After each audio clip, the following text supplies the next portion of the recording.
shirkan jaraa'id oo ay qabteen jaaliyadda Soomaaliyeed ee ka soo jeeda gobolada dhexe ayaa waxa uu ka dhacay magaalada Cape Town ee waddanka Koonfur Afrika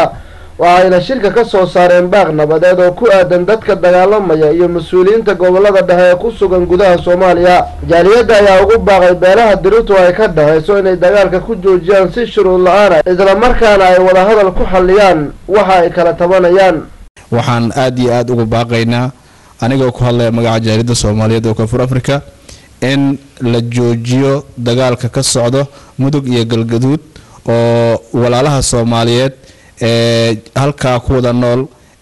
abti iyo walaal iyo adeer intaba isu ah. tana waxaan ka codsanaynaa dadka walaalaha ah ee dariska ee geesaha ka xiga iyo dadka waxgalka ee bulshada meesha degan kamida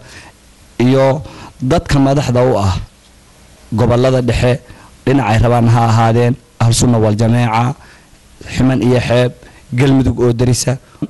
waxaan ku baaqayaa oo aan ku celcelinaya oo aan codsi u jeedinaya in meeshaas xataa haday cudud noqoto lagu kala dhex galo la isku ma fiirsan karo dad walaala oo islaynaya iyo maamul goboleedyada inay joojiyaan dagaalkaas macna darrada ah oo dhiigu ku daadanayo oo aan wax macna oo ku fadhiyo aan la arag. waxaan ilaahay walaalayaalow diinta ayaa ku walaalowdeen ehelnimada ku walaalowdeen waa isdhasheen wiil adeerkiis wiil abtigiis war ka fiirsada waxa ay sameynaysan cawaaqib. magacaygu waa Cabsalaan Cabdullaahi Juxa waxaan u direynaa baaq nabadeed beelaha walaalaha ee ku dagaalamaya gobolada dhexe ee dhiigu ku daatay naxariis la'aanta ah. magacaygu waa Cabdirasaaq Faarax Jaamac. qofka muslimka dhiigiisa hal qof oo la dilo waxay ka dhib badan tahay adduunyada oo dhan oo isku oo gadoonta 7 samo iyo 7 ard.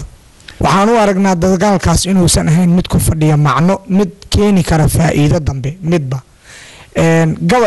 markii aan u soo noqdo dhaqanka Soomaaligana gabayga tima cadaa waxa ku jirtay qayrkii ka hari waa ninkii qala walaalkii qoraxdii dhacdaba teen way kala qacaysaa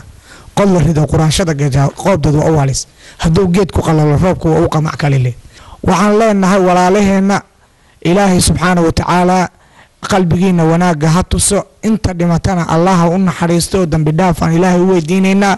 inta noolna nabad ay ku waaraan ilaahay u weydiinayna inta dhaawacana ilaahay subxaanahu wa ta'aala caafimaad allah siiyo caafimaadkooduna inuusan noqon mid walaalkiis mar labaad ku weer. ugu dambeyntii jaaliyadda ayaa ugu baaqday in dawladda Soomaaliya u dirto wafdi kala dhaxgala dadkaasi dagaalamaya. magacaygu waa Cabdikariin Axmed Cali waxaan farayaa